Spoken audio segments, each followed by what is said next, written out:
지금 중동에서는 미국과 이란이 실제로 충돌하며 싸우고 있습니다. 세계가 두 나라의 움직임을 지켜보고 있습니다. 그런데 많은 사람들이 궁금해합니다.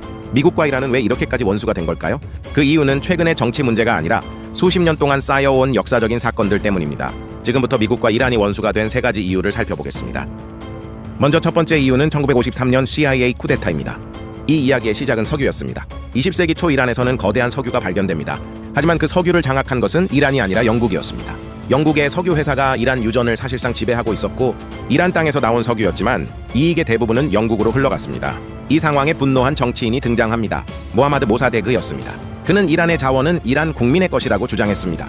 1951년 그는 이란의 총리가 되었고 곧바로 석유 산업 국유화를 선언합니다. 이란 석유를 이란이 직접 관리하겠다는 것이었습니다. 이 결정은 이란 국민들에게는 환영받았지만 영국에게는 엄청난 충격이었습니다. 영국은 즉시 이란 석유를 보이콧합니다. 하지만 모사데그의 인기는 쉽게 흔들리지 않았습니다. 결국 영국은 미국에게 도움을 요청합니다. 이때는 냉전 시대였습니다. 미국은 중동에서 소련의 영향력이 커지는 것을 강하게 경계하고 있었습니다. 결국 미국은 하나의 결정을 내립니다. 이란 정부를 무너뜨리기로 한 것입니다. CIA는 비밀 작전을 시작했고 언론을 움직이고 정치인을 매수하고 거리 시위를 만들어냅니다. 도시는 점점 혼란에 빠졌고 결국 군이 움직입니다. 1953년 군대가 수도 테헤란을 장악하고 총리 모사데그는 체포됩니다. 이렇게 해서 이란의 민주정부는 무너졌습니다.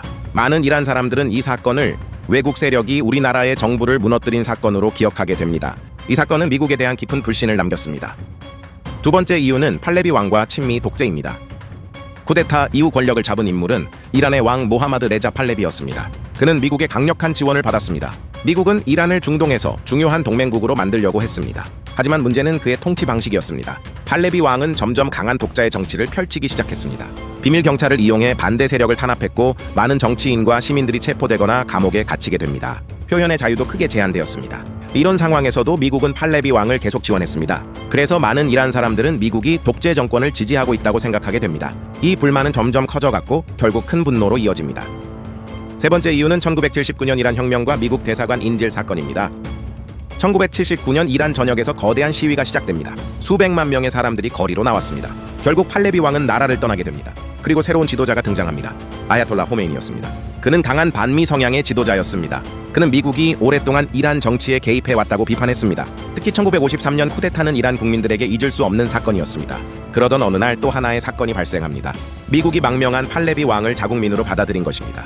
이 소식이 전해지자 이란 국민들은 크게 분노합니다. 그리고 1979년 11월 이란 학생들이 테헤란에 있는 미국 대사관을 점령합니다. 52명의 미국 외교관들이 인질로 잡히게 됩니다. 이 인질 사건은 무려 444일 동안 이어졌습니다. 이 사건 이후 미국과 이란의 관계는 완전히 끊어지게 됩니다. 지금 우리가 보고 있는 갈등은 갑자기 생긴 문제가 아닙니다. 1953년 CIA 쿠데타, 친미 왕정과 독재, 그리고 1979년 혁명과 인질 사건까지 이 세 가지 사건이 미국과 이란의 관계를 완전히 바꿔놓았습니다. 그리고 그 갈등은 끝나지 않았습니다. 70년 전 시작된 역사적 갈등이 결국 지금 중동에서 전쟁으로 이어진 것이죠. 역사 이야기 궁금하다면 구독과 좋아요, 알림 설정 부탁드립니다.